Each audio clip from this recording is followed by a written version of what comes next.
मित्रांनो, स्वागत आहे तुमचे एमजीच्या इझी रेसिपीजमध्ये। आज मी तुम्हाला नेहमीच्या डाळीपेक्षा थोडी वेगळी अशी डाळ दाखवणार आहे, हिरव्या वाटणाची डाळ, ज्यात मी वापरणार आहे शेवग्याच्या शेंगा। शेवग्याच्या शेंगांचे फायदे असे की ते तुमच्या रक्तातली शुगरही कंट्रोलमध्ये ठेवतात, तुमची रोगप्रतिकारक शक्तीही वाढवतात आणि तुमच्या हाडांनाही मजबूती देतात। अशा बहुगुणी शेंगा वापरून मी हिरव्या वाटणातली डाळ तुम्हाला दाखवणार आहे। त्यासाठी आपण साहित्य घेतलं आहे 4 हिरव्या मिरच्या, 7 ते 8 कढीपत्त्याची पानं, मूठभर होईल एवढी कोथिंबीर, 2 इंच आलं, 7 ते 8 लसूण पाकळ्या, 1 चमचा जिरं, 1.5 चमचा धनेपूड, खोबरं ओलं खोबरं 3 चमचे, उकडलेल्या शेवग्याच्या 7 ते 8, फोडणीसाठी साहित्य लागणार आहे आपल्याला अर्धा चमचा जिरं, अर्धा चमचा मोहरी, अर्धा चमचा हळद, कढीपत्ता व हिंग चिमूटभर। इथे मी डाळ उकडून घेतलेली आहे, तुरीची डाळ मी उकडून घेतलेली आहे हळद टाकून। तर मग आता कृतीकडे वळूया।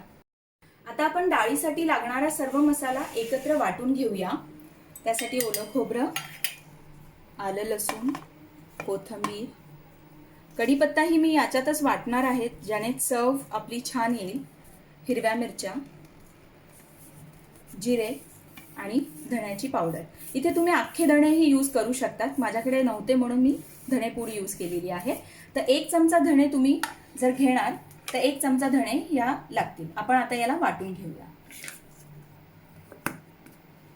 हा मसाला मी छान बारीक वाटून घेतलाय, बारीकच वाटून घ्यायचा आहे, जेणेकरून धणे आणि जिरे कोथिंबीर सगळं एकत्र छान मिसळून येईल।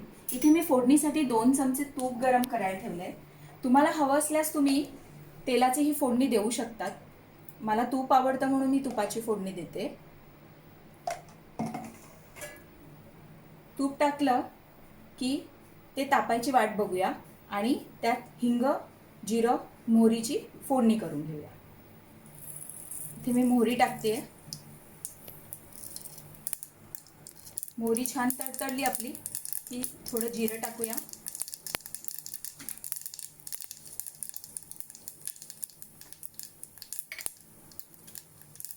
करी लीव्स टाकूया,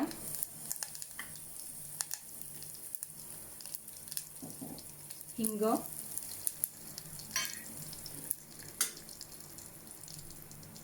अर्धा चमचा हळद,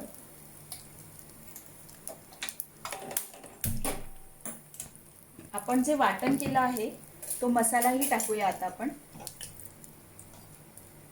खूप परतवायचा नाही आपल्याला मसाला,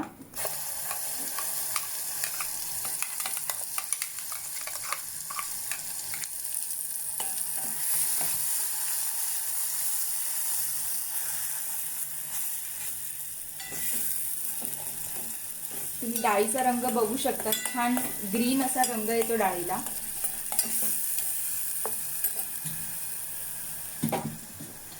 मी डाळ शिजवतानाही हळद टाकली होती, त्या अंदाजानुसारच मी अर्धा चमचा हळद यूज केली आहे, तुम्ही तुमच्या अंदाजानुसार हळद यूज करू शकतात। आता लगेच आपण डाळ टाकणार आहे याच्यात।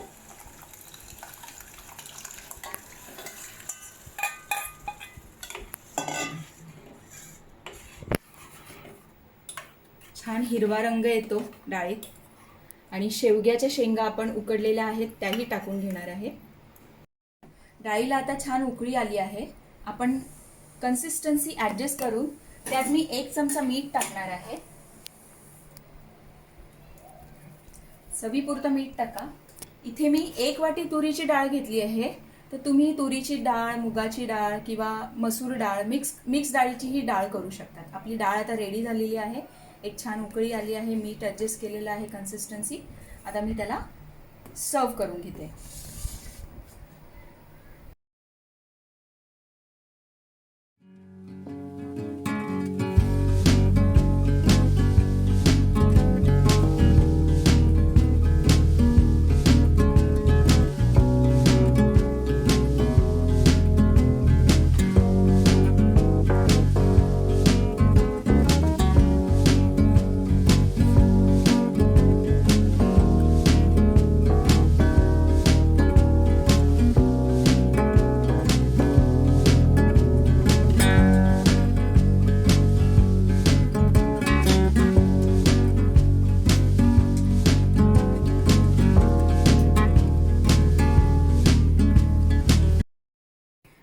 इथे वाटीत काढून घेतलेली आहे, ती मी सर्व करणार आहे कॅरेट राईस बरोबर.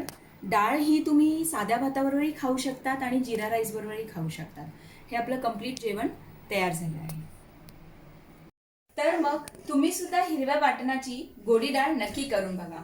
कशी झाली आहे ते मला तुमच्या फीडबॅकद्वारे नक्की सांगा. माझ्या चॅनलला लाईक आणि सबस्क्राईब करायला विसरू नका. थँक्यू.